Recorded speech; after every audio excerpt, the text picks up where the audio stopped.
أعوذ بالله السميع العليم من الشيطان اللعين الرجيم. بسم الله الرحمن الرحيم. رب اشرح لي صدري ويسر لي أمري واحلل عقدة من لساني يفقهوا قولي. اللهم عجل لوليك الفرج عليه السلام. اللهم صل على محمد وآل محمد وعجل فرجهم ولعن أعداءهم أجمعين. Respected viewers, Assalamu alaikum wa rahmatullahi ta'ala wa barakatuh.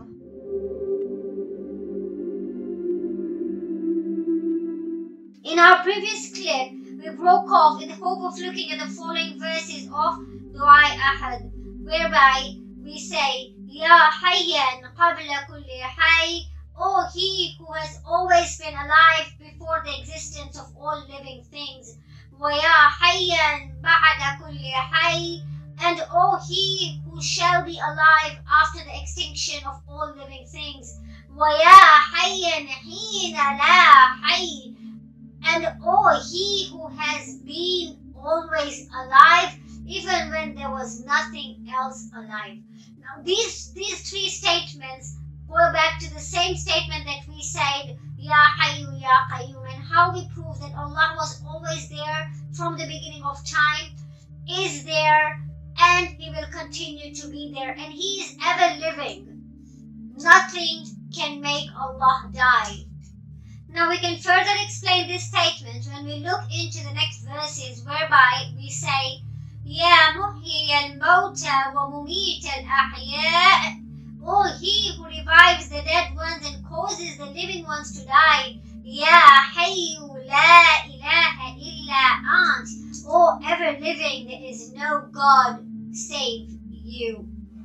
Now in these verses we are telling Allah, O He who revives the dead ones and causes the living to die. This shows that life and death is solely in the hands of Allah. Nobody else can give you life, nobody else can give you death. Now a person may ask, in such a scenario, what about murder cases? So what happens is, your time has been ordained. And when someone murders another person, it is not like that person was supposed to be dying at that point. No, the hand of Allah is not there. That person has committed a hideous sin, because he could probably live for 5 more years, 10 more years, 20 more years after that. We don't know. But that person was murdered, and so that person is going to face his punishment. However, life and death is in the hands of Allah. There are many times we have seen, even in the annals of history, that the Imams have been poisoned, but yet they do not die. Imam Hassan alayhi wasallam, for instance, was not poisoned once. He was poisoned quite a few times before he finally did breathe his last. And so were the other Imams. Even Imam Musa al-Qadim alayhi wasallam was poisoned so many times before. So everything happens in accordance to Allah's plan. Finally, He is the one who revives the dead ones and causes the living ones to die. And the next line that says, Ya Hayyu la ilaha illa ant, O ever living, there is no God save you. Here we are telling Allah, O Allah, you are the ever living. Now why are we stressing on life so much? Why are we stressing on Allah's attribute of being a Hayy?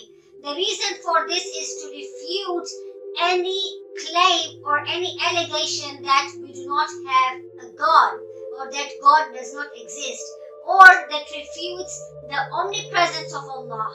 So we are saying a Hayy so much because Allah is the one that ever existed, and He is ever present, He is everywhere. And so in order to stress on that, Hayy is being used so much that you cannot say that Allah has shut an eye. You cannot say that Allah does not know. He knows everything. He is ever living, ever present, and He is ever aware of everything we do. In fact, in Dua Al-Qama and in many other places we say Allah is nearer to us than our jugular vein.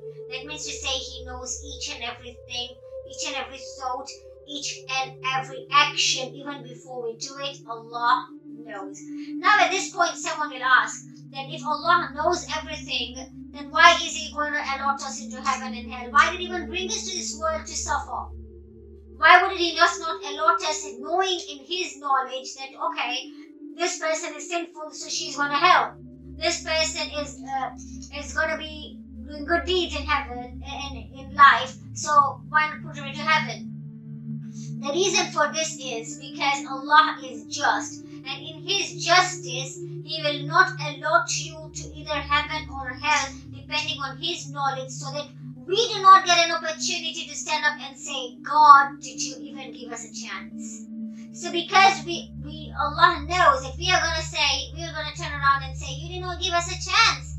And so that is why Allah sent us into this world as a huge examination hall, whereby through our trials and tribulations, we are being polished for our hereafter. We are being made stronger people. Like it says, you may never know the strength of a tea bag until it's full in hot water. So same way, we are now in hot water. And let's be the tea bags and show how strong we are. Let's come out with that color like we want the tea to catch color. And let's show that we can be on the path of truth. And we will not leave the path of truth. And so this is the reason why Allah brings us to this world, so that Allah subhanahu wa ta'ala gives you an opportunity to do good, and depending on your deeds, then He presents to you your scroll of deeds and you see what you did. And then you can say, فَيَا لَيْتَنِي, had I not made such choices. And so Allah subhanahu wa ta'ala, being the ever living, is always present and He always knows everything that we do. Join us for the next clip, whereby we look into sending salutations and the importance of salutations to the Imam of our time. وآخر دعوانا الحمد لله رب العالمين والسلام عليكم ورحمة الله وبركاته. اللهم عاجل لوليك الفرج عليه السلام.